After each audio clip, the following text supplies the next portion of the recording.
நல்ல தகப்பனே, துதிக்கிறோம். உமக்கு நன்றிப்பா, ஸ்தோத்திரம். இயேசுவே, இந்த வார்த்தை கேட்கிற தம்முடைய பிள்ளைகள் ஒவ்வொருவரையும் நீங்கள் பேர் பேராக ஆசீர்வதிக்க வேண்டும். ஆண்டவரே, அவருடைய கவலைகள், பாரங்கள் இந்த அருமையான உடைய வார்த்தையை கேட்கும்போது ஆண்டவரே ராஜா, நீங்கள் அவங்களுக்கு ஒரு விடுதலையை கொடுக்க வேண்டும் என்று ஜெபிக்கிறேன். கர்த்தாவே, நீங்கள் பேசுங்கப்பா. அடிமையை மறைத்து நீங்கள் வெளிப்படுங்கப்பா. உடைய வார்த்தை வலிமை உள்ளதுப்பா. உடைய வார்த்தை சக்தி வாய்ந்தது. அது ஆறுதலை கொடுக்கக்கூடியது, அது தேற்றக்கூடியது, அது பலன் உள்ளது, அது பெரியது. நன்றிப்பா, ஸ்தோத்திரம். உடைய கருத்திலே நீ முற்றிலுமாக அர்ப்பணிக்கிறேன். இந்த நாளிலே நீங்கள் தந்த இந்த ஜீவன், இந்த சுகம், இந்த பலனுக்காக, உடைய வார்த்தையை கொடுக்க தந்த இந்த கிருபைக்காக உமக்கு நன்றி செலுத்துகிறேன். கர்த்தாவே, சொல்லும் இயேசுவின் நாமத்தில் வேண்டிக் கொள்கிறேன், ஜீவனுள்ள நல்ல பிதாவே, ஆமேன். கர்த்தருக்கு ஸ்தோத்திரம். இந்த நாளிலே உங்களை சந்திக்கும்படியான ஒரு வாய்ப்பை தேவன் தந்ததுக்காக தேவனை ஸ்தோத்திரிக்கிறேன். இந்த கிராஸ் டிவி சார்பாக உங்களுக்கு நன்றி சொல்கிறேன். கிராஸ் டிவி ஊழியத்தையும் தேவன் ஆசீர்வதிப்பாராக. அநேக கண்மணி பிள்ளைகள் இங்கே வேலை பார்த்து கொண்டு இருக்கின்றார்கள். தனித்து ஒரு பேங்கில் வேலை பார்க்குறவங்க மாதிரி கிடையாது. பேங்கில் வேலை பார்த்துக்கிட்டு இருப்பாங்க கவுண்டரில். ஆனால் எல்லார்கிட்டையும் பேசுவாங்க, அவங்களுக்குள்ளேயும் பேசிக்கிடுவாங்க. இங்கெல்லாம் அப்படி இல்லை. அவங்கவுங்க வேலையை அவங்கவுங்க பார்த்துக்கிட்டு இருப்பாங்க. சீரியஸாக, சின்சியராக நடக்கக்கூடிய ஒரு ஊழியம்தான் இந்த கிராஸ் டிவி ஊழியத்தில். வார்த்தைகளை அவங்க எடிட் பண்ணுறாங்க. ஷோரூம்லேயுமே ரொம்ப சின்சியராக தான் இந்த செய்தியை நமக்கு எடுத்து கொடுக்காங்க. எத்தனையோ பேர் கஷ்டப்பட்டு இந்த செய்தி உங்களுக்கு டிவியில் இல்லை யூடியூப்பில் வருது. ஏதோ சாதாரணமாக பேசணும் அப்படின்லாம் இல்லை. நானும் அவ்வளோ தூரத்தில் இருந்து 1 மணிக்கு வரணும்னா 3 மணி நேரத்துக்கு முன்பாக நான் கிளம்பணும். ஆட்டோவில் வரணும். இங்கே வந்து இங்கே எல்லாம் செட் பண்ணணும். டேபிள் கொண்டு செட் பண்ணுவாங்க. எவ்வளோ பேர் வேலை பார்த்து தான் இந்த செய்தி உங்களுக்கு அரை மணி நேரம் கிடைக்கின்றது. சாதாரணமான காரியம் இல்லை. அதனாலே நீங்கள் இதை கவனமாய் கேட்டு இந்த வார்த்தையின்படி கீழ்ப்படிந்து தேவன் வைத்திருக்கிற ஆசீர்வாதங்களை நீங்கள் பெற்றுக்கொள்ள உங்களை அன்புடன் கேட்டுக்கொள்கின்றேன். இன்றைக்கு தலைப்பு என்ன அப்படின்னா, இன்று கண்ட எகிப்தியனை இனி காண மாட்டாய். உன்னை அடிமைப்படுத்தக்கூடிய ஒரு எகிப்தியன். அன்றைக்கு இஸ்ரவேல் ஜனங்கள் அடிமையாக இருந்தார்கள், எகிப்தியருக்கு அடிமையாக இருந்தார்கள். அதே போல் நிறைய பேருக்கு இந்த நாட்களிலே அந்த கொடுமைப்படுத்தக்கூடிய எகிப்தியன் போன்ற அநேக காரியங்கள் இருக்கின்றது. அது இனிமே உங்களை அடிமைப்படுத்தாது. அது எதுவாகவும் இருக்கலாம். ஆனால் தேவன் அதிலிருந்து ஒரு விடுதலையை கொடுப்பார். அவருக்கு வல்லமை இருக்கிறது. இன்றைக்கு உங்களுக்கு வசனம் என்ன அப்படின்னா, யாத்திராகமம் 14வது அதிகாரம் 13வது வசனம். இப்பொழுது மோசே ஜனங்களை நோக்கி, பயப்படாதிருங்கள், நீங்கள் நின்று கொண்டு இன்றைக்கு கர்த்தர் உங்களுக்கு செய்யும் இரட்சிப்பை பாருங்கள். இன்றைக்கு நீங்கள் காண்கிற எகிப்தியரை இனி என்றைக்கும் காண மாட்டீர்கள். இஸ்ரவேல் ஜனங்களை மோசே வழி நடத்தும் பொழுது எகிப்தியர் பின்னாலே ஓடி வந்தார்கள். இவர்களை அழிக்க வேண்டும் என்று எகிப்தியர்கள், அந்த ராஜாக்கள் எல்லாருமே, மந்திரிகள் எல்லாரும் வந்தாங்க. எல்லாருமே கடலிலே அழிந்து விட்டார்கள். இஸ்ரவேல் ஜனங்கள் செங்கடலை கடந்து கானானுக்கு வந்து விட்டார்கள். அதுக்கு பிறகு அவங்க திருப்பி அந்த எகிப்து தேசத்துக்கு போகவில்லை, அவர்களை பார்க்கவில்லை. அவர்கள் இவர்களை கொடுமைப்படுத்தினார்கள். அப்படி நம்முடைய வாழ்க்கையில் கூட சில எகிப்தியர் போன்றதான சூழ்நிலைகள் காணப்படுகிறது. சில ஆண்டுகளுக்கு முன்பாக உண்மையாக நடந்த ஒரு சம்பவத்தை உங்கள் மத்தியிலே பகிர்ந்து கொள்ள ஆசைப்படுகின்றேன். ரொம்ப சின்சியரான ஒரு காரியம். என்ன அப்படின்னா, வெளிநாட்டில் ஒரு கணவன் மனைவி பிள்ளைகளுமாக வாழ்ந்தார்கள். அந்த சகோதரன் ஒரு கம்பெனியில் வேலை பார்த்து கொண்டிருந்தார். அங்கே அவருக்கு என்ன அப்படின்னா, அவருக்கு மேலான உள்ள ஒரு பெரிய அதிகாரி நிமித்தம் பயங்கரமான டார்ச்சர், என்னன்னே சொல்ல முடியாத அளவுக்கு டார்ச்சர் கொடுத்து கொண்டிருந்தார். பகல் முழுவதும் வேலை பார்த்தாலும் இரவும் 9 மணிக்கு, இப்பொழுது உனக்கு அர்ஜென்ட்டான ஒரு வேலை இருக்கிறது, உடனே வா அப்படின்னு. பகல் முழுவதும் வேலை பார்த்துருக்கு. திருப்பி எப்படி போக? சாப்பிட நேரம் இருக்காது, பிள்ளைகளோடு உட்காந்து விளையாட நேரம் இருக்காது. ஆனாலும் ஒரு கம்பெனியிலே நம்ம வேலை பார்க்கின்றோம் என்று உடனே காரை எடுத்துக்கொண்டு அந்த கம்பெனிக்கு வேலைக்கு செல்வார்களாம். அந்த வேலையை பார்த்து முடியும் போது மணி 2, 3 இருக்குமாம், விடிய காலம். திருப்பி காரை எடுத்து வீட்டுக்கு வந்து இதவங்க சாப்பிட்டு தூங்கிட்டு இருக்கும்போது கரெக்டாக 9 மணிக்கு மீண்டுமாக அழைப்பு வருமாம். என்ன அப்படின்னா, ஒரு அர்ஜெண்ட்டான வேலை இருக்குது, நீ உடனே கிளம்பி வா. பயங்கரமான டார்ச்சர் கொடுத்து உடனே 9 மணிக்கு அவசரமாக அந்த வேலையை செய்து கொண்டிருந்தார்கள். மென்டல் டார்ச்சர், சரீரத்திலையும் பலவீனங்கள். ஒவ்வொரு நாளும் தன்னுடைய மனைவியின் இடத்துல எனக்கு இவ்வளவு கஷ்டமாக இந்த வேலை இருக்குது இப்படியே சொல்லிக்கிட்டு இருந்திருக்காங்க. ஒரு நாள் இவங்களுடைய மனைவிக்கு லீவு கிடச்சி இவங்க இந்தியாவுக்கு வந்துட்டாங்க. இந்தியாவுக்கு இங்கே வந்திருக்கும்போது அவங்களுடைய கணவனுடைய டார்ச்சர் அங்கே அந்த வேலையில் அதிகமாகி விட்டது. தன்னுடைய மனைவிக்கு தெரியப்படுத்தியிருக்கிறார். அவங்க ஒரு நாள் என்னை கூப்பிட்டாங்க. நான் இப்படி ஃபாஸ்டிங்கில் இருக்கேன், 3 நாட்கள் நான் உபவாச ஜெபத்தில் இருக்கேன். என் கணவனுடைய வேலை பளு ரொம்ப அதிகமாக இருக்கிறது. சரீர பிரகாரமாகவும் அதிகமாக வேலை வாங்குகிறார்கள். மைண்டிலையுமே ரிலாக்ஸே இல்லை.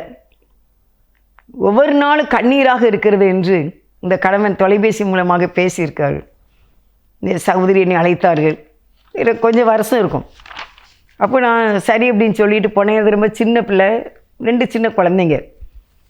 உடனே நான் அந்த வீட்டுக்கு போனேன். அந்த வீட்டில் உள்ளே போன உடனே ஒரு பெரிய ஹால் உண்டு, பக்கத்தில் சைடு ரூம் உண்டு, அந்த பிள்ளையுடைய ரூம். இந்த கதவை தட்டுனேன். கதவை அந்த மகள் திறந்த உடனே அந்த ரூம் எப்படி இருந்துச்சு அப்படின்னா என்னால் சொல்லவே முடியாது. பயங்கரமான புகை காடாக இருந்தது. மேகம் இருந்தது போல பயங்கரமான ஒரு புகைக்காடு மாதிரி ஒரு ப்ரெசன்ஸ் அங்கே இருந்தது. அந்த பிள்ளையுமே கண்ணீரோடு ஜெபித்த அந்த ஒரு அக்கினியான ஒரு முகத்தோடு காணப்பட்டாள். அவளுடைய 2 குழந்தைகள், இன்னும் அவளுடைய அண்ணன் பொண்ணு, அது சின்ன பிள்ளை தான். எல்லா பிள்ளைகளும் உட்கார்ந்துருக்கிறார்கள். பைபிள் ஒரு பக்கம் திறந்திருக்கிறது, பாயை விரித்து பைபிள் ஒரு பக்கம் திறந்திருக்கிறது, பாட்டு புத்தகம் திறந்திருக்கிறது. பாட்டை படிப்பாளாம், பைபிள் வாசிப்பாளாம், அதுக்கு பிறகு ஜெபம் செய்வாளாம். இப்படியே மாறி மாறி செய்து கொண்டு இருக்கின்றேன் ஆண்டி அப்படின்னு சொன்னான். நான் வீட்டுக்குள்ளே போனேன். இல்லை ரூமில் போய் நம்ம ஜெபம் பண்ணலாம் அப்படின்னு சொல்லி நான் அந்த ரூம்லேயே உட்கார்ந்தேன். அருமையானவர்களே, உள்ளே இருக்க முடியாத அளவுக்கு ஒரு பயங்கரமான ஹீட், ஒரு வெதுவெதுப்பான சூழ்நிலை அங்கே. சரீரத்தில் அதை நான் உணர்கிறேன். இப்போ ஹீட்டான ஒரு தன்மையை நான் உணர்கிறேன். அப்பொழுது நான் கேட்டேன் அந்த பொண்ணுகிட்ட, ஏசி போட்டிருக்கியாம்மா? ஃபேன் ஓடிக்கிட்டு இருக்கு, ஏசி போட்டிருக்கியா இல்லையான்னு கேட்டேன். ஏசி போட்டிருக்கேன் ஆண்டி அப்படின்னா. ஏசி இருக்குது, ஃபேன் ஓடுது, ஆனால் ஹீட்ரு பார்த்திங்கன்னா பயங்கரமான ஒரு ஹீட், ரொம்ப உஷ்ணமான சூழ்நிலை. நான் தேவனிடத்தில் கேட்கும்போது ஆண்டவர் சொன்னார், இங்கே நான் வாசம் பண்ணி கொண்டு இருக்கின்றேன். இந்த இடத்துல என்னுடைய மகிமை இங்கே இறங்கி இருக்கிறது. இந்த ஜெபம் அக்கினியாக இருக்கிறது. பரலோகத்தில் இருக்க முடியாத அளவுக்கு பயங்கர ஜெபம், கம்பல்சரியான வல்கர் பண்ணி இழுக்கக்கூடிய ஒரு ஜெபத்தை இந்த அருமையான சிறிய மகள் செய்து கொண்டு இருக்கின்றாள். ஆண்டவர் சொன்னாங்க, என்னுடைய பிரசன்ஸ் தான், என்னுடைய அக்கினி அபிஷேகம் இந்த வீட்டுக்குள்ளே நிரம்பி இருக்கிறது என்றார். இந்த ஒரு கதையாக சொல்லலை, உண்மையிலே நான் பார்த்தது, நான் அனுபவித்ததை சொல்லுகின்றேன். ஒரு தனியான ஒரு ரூமில் உட்கார்ந்து இப்படி ஒரு சிறிய மகள் ஜெபிக்கும்போது வாஞ்சையோடு தன்னுடைய கணவனுக்காக கதறினதுனால ஆண்டவர் அங்கே பிரசன்னமாகி விட்டார். அங்கே அவர் வந்து விட்டார். அவருடைய ஒளிமயமான கண்கள் அங்கே உலாவிக் கொண்டு இருக்கிறது. நாங்கள் ஜெபம் செய்தோம். அவள் நான் உபவாசத்திலே இருக்கிறேன் என்றால், ஏதோ தண்ணி ஆகாரம் குடித்தாள். நாங்கள் அப்பவுமே எதுவுமே எங்கேயுமே சாப்பிட்ற வழக்கம் எங்களுக்கும் கிடையாது. நாங்கள் 2 பேர் போவோம். அன்றைக்கி நான் தனியாக தான் போயிருந்தேன். நாங்களும் எந்த வீட்லேயும் எதுவுமே குடிக்க மாட்டோம். தண்ணி கூட இயேசுப்பா கிருபையினால் குடிக்கக்கூடாது என்று தேவன் எனக்கு 2002 எனக்கு ஆர்டர் கொடுத்துருந்தார். 2002 நீ எங்கே போனாலும் தண்ணி கூட குடிக்கக்கூடாது. அதனால் ஒரு பாட்டிலில் தண்ணி கொண்டு போவேன். இல்லைன்னா கையில் ஒரு 10 ரூபா வச்சுக்கிடுவேன். ஆண்டவருடைய கிருபையினால் ரொம்ப தாகமாக இருந்தால் ஒரு கலர் வாங்கி குடிச்சிக்கிடுவோம், ஒரு ஜூஸ் வாங்கி 10 ரூபாய்க்கு குடிச்சிக்கிடணும். அப்படின்னு தான் தேவன் எனக்கு ஆர்டர் கொடுத்துருந்தார். அந்த பிள்ளை குடிச்சிட்டு நாங்கள் ஜெபம் பண்ண ஆரம்பித்தோம். அப்படி ஜெபம் பண்ணி கொண்டு இருக்கும்போது கர்த்தர் இந்த வார்த்தையை கொடுத்தார். யாத்திராகமும் 14வது அதிகாரம் 13வது வசனத்தில், அப்பொழுது மோசே ஜனங்களை நோக்கி, பயப்படாதிருங்கள், நீங்கள் நின்று கொண்டு இன்றைக்கு கர்த்தர் உங்களுக்கு செய்யும் இரட்சிப்பை பாருங்கள். இன்று நீங்கள் காண்கிற எகிப்தியரை இனி என்றைக்கும் காண மாட்டீர்கள். கர்த்தர் பேசினார். அந்த சகோதரியின் கணவனை அதிகமாக துன்பப்படுத்துகிறவன் ஒரு எகிப்தியன். நான் கேட்டேன், இந்த வசனத்தை ஆண்டவர் சொன்ன உடனே ஆள் வந்து எந்த ஊருமா, அவருக்கு எந்த நாடு அப்படின்னு கேட்டார். அப்போ அவருக்கு எகிப்து தான் அப்படின்னு சொன்னார். அவன் ஒரு எகிப்தியன் என்று சொன்னார். நான் கேட்டேன், அவள் சொன்ன ஆண்டவர் என்கிட்ட சொன்னார் அவன் ஒரு எகிப்தியன் தான் அப்படின்னு. ஏன்னா வசனம் அப்படி சொல்லுது, இன்று கண்ட எகிப்தியனை இனி காணவே மாட்டேன், இதோட இந்த பிரச்சனை சால்வ் ஆயிரும் அப்படின்ட்டு. அப்போ கேட்டதுக்கு அவன் சொன்னான், அவன் ஒரு எகிப்தியன் தான், உண்மைதாண்டி அப்படின்னு. சரி, தேவன் சொல்லிட்டாங்க, இனிமேல் இந்த எகிப்தியன்ட்ட உன்னுடைய கணவர் அடிமையாக இருக்க மாட்டார். அதாவது சில வருடங்களாக அவருடைய கணவன் கஷ்டப்பட்ட ஒரு காரியத்தை நான் அரை மணி நேரத்தில் உங்களுக்கு சொல்லுகின்றேன். எப்பவும் அவர் எந்த நேரம் ஃபோன் வரும், என்ன டார்ச்சர் கொடுப்பான், எவ்வளோ வேலை கொடுப்பான், எவ்வளோதான் ஒரு மிஷின் மாதிரி எவ்வளோதான் செய்ய முடியும். அப்படிலாம் இருந்த அந்த சமயத்தில் இந்த மனைவியினுடைய ஒரு ஊக்கமான ஜெபம் தேவ சமூகத்திலே எட்டினது. அந்த அறையிலே கர்த்தருடைய பிரசன்ஸின் அந்த வெதுவெதுப்பான அந்த வெளிச்சத்தை, அந்த வல்லமையை, அந்த சூடான தன்மையை நான் கண்டேன், அனுபவித்தேன். நானும் அனுபவித்தேன். எனக்கு ரொம்ப சந்தோஷமாக இருந்தது. எவ்வளோ ஒரு பணக்காரங்க, யார்கிட்டையும் மோதாமல், இதுக்கு மேலான அதிகாரிகிட்டையும் சொல்லாமல் தேவ சமூகத்திலேயே வைத்து ஜெபம் பண்ணினாள். ஒரு புத்தியுள்ள பெண், ஒரு புத்திசாலி பெண், கணவனை காப்பாற்றக்கூடிய திறமை வாய்ந்தவள், கருத்து உள்ளவள். கடைசியாக அவளுடைய கணவனுக்கு இங்கேருந்து ஃபோன் பண்ணி, இன்று கண்ட இந்த எகிப்தியனை நீ நம்ம காண மாட்டோம் என்று வேதம் சொல்லுகிறது. நீங்கள் நின்று கொண்டு கர்த்தர் உங்களுக்கு செய்யும் இரட்சிப்பை பாருங்கள், பயப்படாதிருங்கள். பயப்பட வேண்டாம், நீ நின்றுக்கிட்டு பாரு, நான் உனக்காக என்ன செய்கிறேன், நீ நின்றுக்கிட்டு பாரு. ஒரு பொண்ணு மாப்பிள்ளையை மேடையில் வச்சுட்டு மற்றவங்க தான் வேலை செய்வாங்க, மற்றவங்க தான் அம்மா அப்பா தான் எல்லாரையும் வரவேற்பாங்க, பொண்ணு மாப்பிள்ளை சும்மா தான் நிற்பாங்க. அதே போல் தேவன் சொன்னார், நீ சும்மா இரு, நீ நின்று கொண்டு இரு, நீ பயப்படாத, கர்த்தர் உனக்காக யுத்தம் செய்வார்.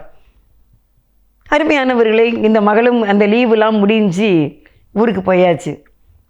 ஊருக்கு அங்கே போன உடனே அப்பவும் அதே மாதிரி டார்ச்சரான காரியம்தான் நடந்து கொண்டு இருந்தது. எனக்கு அந்த அறையிலே நான் கண்ட தெய்வத்தினுடைய பிரசன்ஸும் அந்த மேகமும், மகிமையின் மேகமும் அங்கே நான் கண்டதைத்தான் நான் உங்களுக்கு ரொம்ப சாட்சியாக அறிவிக்கின்றேன். இப்போ அவள் அந்த ஊருக்கு போய்விட்டாள், அந்த நாட்டுக்கு. அங்கே போய் இன்னொரு கம்பெனிக்கு ட்ரை பண்ணலாம் அப்படின்னு சொல்லி அவங்க ட்ரை பண்ணியிருக்காங்க. ஆண்டவருடைய பெரிதான கிருபையினால் அங்கேயே அந்த வேலை கிடைத்து விட்டது. அந்த கம்பெனியிலிருந்து இன்னொரு கம்பெனிக்கு மாற்றம். எதுக்கும் நம்ம ஒரு விண்ணப்பம் பண்ணலாம், செய்து பார்க்கலாம் அப்படின்னு சொல்லி தான் இந்த கம்பெனிக்கு அவங்க ட்ரை பண்ணியிருக்காங்க. எந்த ரெக்கமெண்டேஷனும் இல்லை. தேவனுடைய கிருபையினால் உடனே அந்த கம்பெனியில் இன்றைக்கு வர சொல்லி அவங்க அப்பாயின்மெண்ட் பெற்றுக்கொண்டார்கள். அந்த நாடு இல்லை, வேறு நாடு. ஹல்லேலூயா, ஹல்லேலூயா, ஹல்லேலூயா. இன்னும் ஒரு நாட்டுக்கு அவங்கள இன்னொரு கம்பெனியில் அந்த டியூட்டியை ஜாயின் பண்ணார்கள். இன்று வரைக்கும், இது சில ஆண்டுகள் ஆகிவிட்டது, இன்று வரைக்கும் அந்த கம்பெனியில் நல்லபடியாக வேலை செய்து கொண்டு சமாதானமாக, அமைதியாக, உண்மையாக தன்னுடைய வேலையை பார்த்து கொண்டு இருக்கின்றார்கள். ரொம்ப ஆச்சரியமாக இருக்குல்ல. அங்கே எகிப்தியனே கிடையாதான், யாருமே எகிப்தியன் கிடையாது. இந்தியாவிலையும் மற்ற நாடுகளில் உள்ள மனிதர்கள் அங்கே இருக்கின்றார்கள். அவர்கள் இரக்கமுள்ளவர்களாக இருக்கின்றார்கள். இவர் அந்த வேலையை சந்தோஷமாக செய்து கொண்டு வாழ்ந்து கொண்டு இருக்கின்றார்கள். ஆண்டவருக்குள்ளாக, தேவனுக்குள்ளாக உறுதியாக வாழ்ந்து கொண்டு இருக்கின்றார்கள். என்ன சந்தோஷம்! எந்த ஒரு முயற்சியும் வீண் போகாது. தேவ சமூகத்திலே பண்ணுகிற ஜெபங்கள், பாடல், துதிகள் என்றைக்குமே வீண் போகாது. இன்றைக்கு அவங்க செய்த காரியத்தை நான் உங்களுக்கு 2 காரியம். ஒன்று ஜெபம் என்னும் முயற்சி. உபவாசத்தை கையில் எடுத்தார்கள். ஒரு பாயை விரித்து டே அண்ட் நைட்டு செர்வெண்ட்டிட்ட வீட்டு வேலையை கொடுத்துட்டு அதே ஜெபத்தில் இருந்திருந்தால் கர்த்தருடைய பிரசன்னம் அந்த இடத்துல எப்படி இறங்கி இருந்திருக்கும். இன்றைக்கி நம்முடைய வாழ்க்கையில் கூட அநேக பிரச்சனைகளை நீங்கள் சந்திக்கிறீர்கள். ஆனால் யோசித்து கொண்டே இருக்கின்றீர்கள். எதை எப்படி செய்யலாம், எந்த மனுஷன் உதவிட்ட போகலாம், என்ன இதை யார் நமக்கு செய்வா, இல்லை ஏன் இப்படி நடந்துட்டு நம்ம நினைக்கவே இல்லையே, எதனால் இப்படி ஆயிற்று, எதுக்கு நமக்கு இந்த பலவீனம், ஏன் நம்ம இத்தனை லட்சங்களை நம்ம இழந்து விட்டோம், ஏன் நம்ம இந்த நிலத்தை நம்ம இழந்துட்டோம், எதுக்கு நம்முடைய பிள்ளைகள் இப்படி ஆகிவிட்டார்கள், எதனால் என் பிள்ளைக்கு இப்படி நடந்துட்டு அப்படின்னு சொல்லி நீங்கள் யோசித்து கொண்டு இருக்க நேரம் இல்லை. நீங்கள் உங்கள் பிள்ளைகளை காப்பாற்ற வேண்டுமானால், உங்கள் தொழிலை காப்பாற்ற வேண்டுமானால், நீங்கள் ஜெபம் ப்ளஸ் முயற்சி, ட்ரை அகெயின், அதை நீங்கள் கையிலே எடுக்க வேண்டும். எடுத்தால் தானாக விடுதலை வரும். இந்த சாட்சியிலே நம்ம அதை பார்க்கின்றோம். சிறு பிள்ளையாக இருந்தாலும் கூட நம்ம ஜெபம் பண்ணினா தேவன் கேட்டு அற்புதம் செய்வார் என்ற நம்பிக்கை, அந்த ஃபெய்த்து, அந்த விசுவாசம் அந்த மகளுக்கு இருந்ததுனால அவ்வளோ பெரிதான ஒரு வெற்றியை அடைந்து இன்றைக்கு நிம்மதியாக வாழ்ந்து கொண்டு இருக்கின்றார்கள். நம்முடைய வாழ்க்கையில் கூட பிரச்சனையோடு வாழணும்னு நினைக்காதீங்க.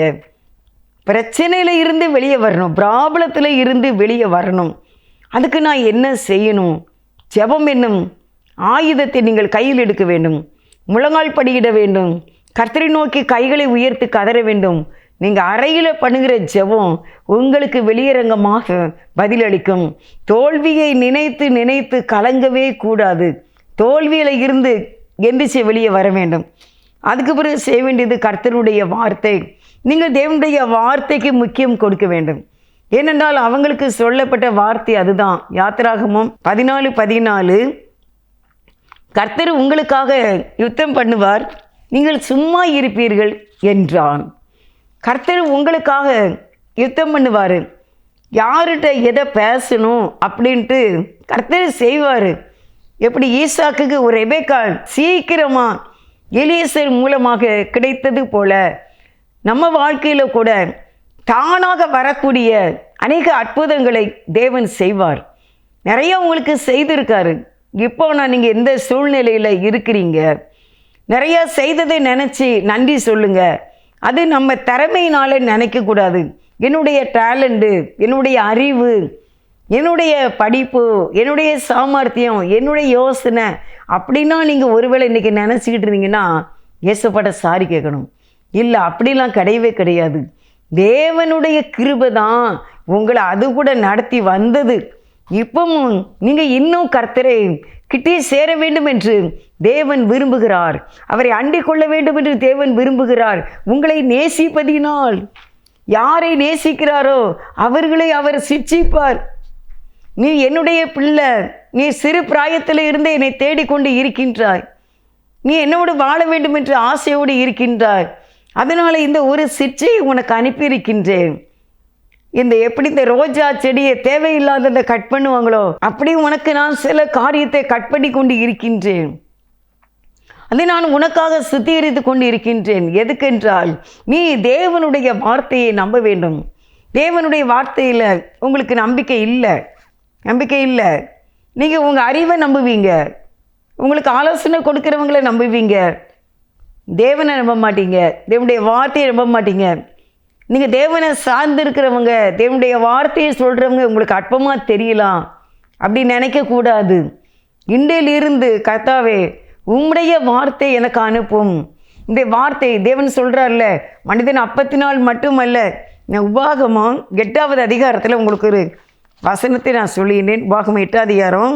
தேவனாகிய கர்த்தர் உன்னை சிறுமைப்படுத்தும்படிக்கும் தம்முடைய கட்டளைகளை 8:2 கட்டளைகளை கை கொள்ளும்படிக்கும் நீ கை கொள்வாயோ கை கொள்ள மாட்டாயோ என்று அவர் உன்னை சோதித்து உன் இருதயத்தில் உள்ளதை நீ அறியும்படிக்கும் உன்னை இந்த 40 வருஷம் அளவும் வனாந்திரத்திலே நடத்தி வந்த எல்லா வழியையும் நினைப்பாயாக. நீ உன்னுடைய இருதயத்திலே நீ யார் என்பதை நீ அறிய வேண்டும். தேவனாகிய கர்த்தர் இன்றைக்கு உன்னை சிறுமைப்படுத்தி இருக்கிறார். சிறுமைப்பட்ட நிலைமையில் இருக்கிறீங்க. ஆனால் ஆண்டவர் சொல்கிறாரு, இல்லை நான் உன்னை சிறுமைப்படுத்த மாட்டேன், இன்னும் உன்னை வெட்கப்படுத்த மாட்டேன். நீ எழும்பு, நீ எழும்பு சீயோனே, நீ எழும்பி தேவனை நோக்கி நீ கதற வேண்டும், நீ தேவனை நோக்கி மன்றாட வேண்டும், தேவனுடைய சமூகத்திலே நீ உன்னை ஒப்பு கொடுக்க வேண்டும் என்று கர்த்தர் சொல்கிறார். நம்முடைய காரியத்தை பகிர்ந்து கொள்ள இயேசு ஒருவர் தான். எந்த மனுஷனாலும் முடியாது, தேவனாலும் முடியும்.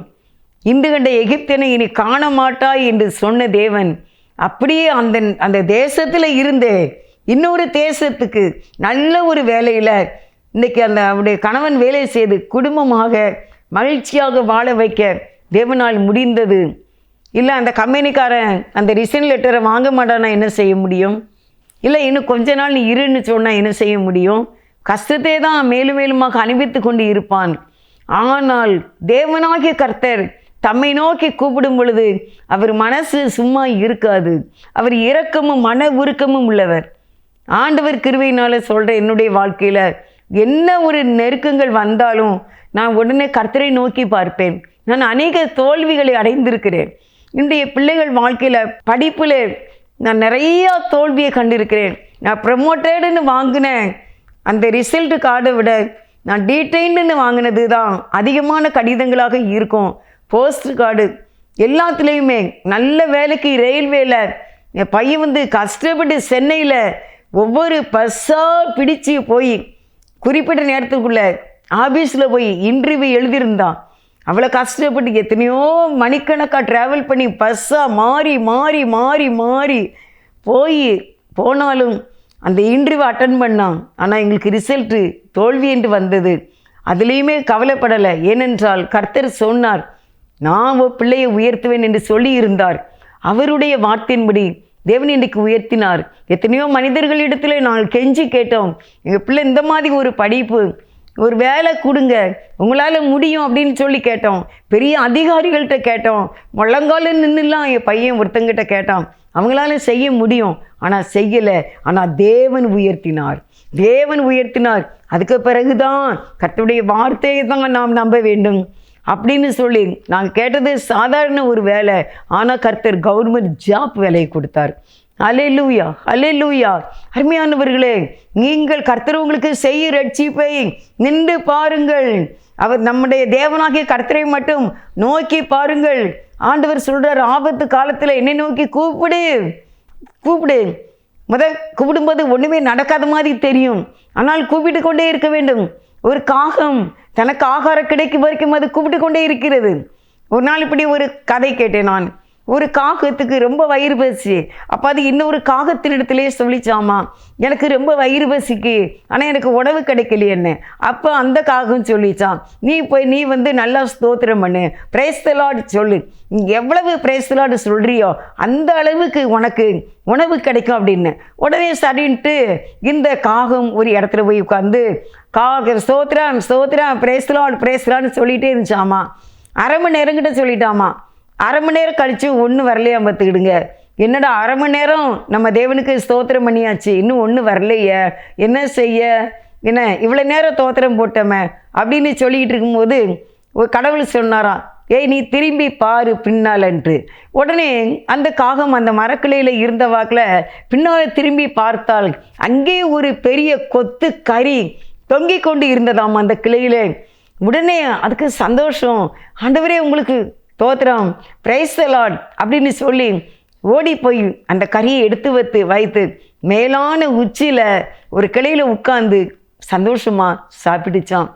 அவரை நோக்கி ஒரு காகம் அது பிரைஸ் தி லார்ட் சொல்லி கடவுளை மகிமைப்படுத்தும் பொழுது அதுக்கு இரக்கம் காட்டின தேவன் காகங்களுக்கும், கூப்பிடுகிற காகங்களுக்கும், காக்கை குஞ்சுகளுக்கும் உணவு கொடுக்கிறவர். உங்களுடைய பலவீனம், உங்களுடைய பிள்ளைகளுடைய வாழ்க்கையில் உள்ள தோல்விகள், கஷ்டங்கள், இழப்புகள் எல்லாம் இருந்தாலும் இன்னும் பாவத்திலிருந்து நீங்கள் எந்திக்க முடியாமல் இருக்கலாம். சிந்தனையில் உள்ள பாவங்களிலே நீங்கள் எந்திக்க முடியாமல் இருக்கீங்களா? உங்களால் பலனாக இருக்க முடியல, கர்த்தரை உண்மையாக தேட முடியல, என்னுடைய வாய் சும்மாவே இருக்க மாட்டேங்கு, எங்கேயாவது போய் சண்டை போட்டுருந்தேன், தேவையில்லாத பேசிடுறேன், அப்படிலாம் நீங்கள் இருக்கீங்களா? நான் சினிமா பார்த்துடுறேன், ஏதோ காமெடியை பார்த்துடுறேன், நான் தப்பு பண்ணிடுறேன், அப்படிலாம் நீங்கள் இருக்கீங்களா? கர்த்தர் மாற்றுவார், கர்த்தரோ மாற்றுவார். கர்த்தருக்கு ஸ்தோத்திரம். நாம் அவரை நோக்கி கூப்பிட வேண்டும்.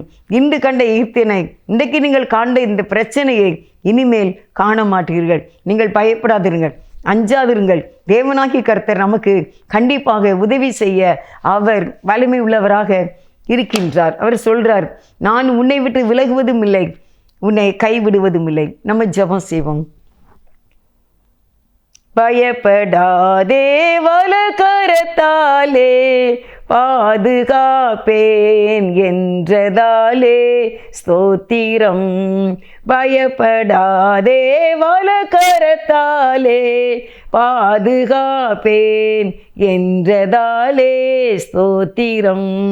பாசமின் மேல் நீர் வைத்ததினால் பறிக்க இயலாதவரும் என்னை, பாசம் என் மேல் நீர் வைத்ததினால் பறிக்க இயலாதவரும் என்னை, என்னை மறவா இயேசுநாதா, உந்தன் தயவால் என்னை நடத்தும்.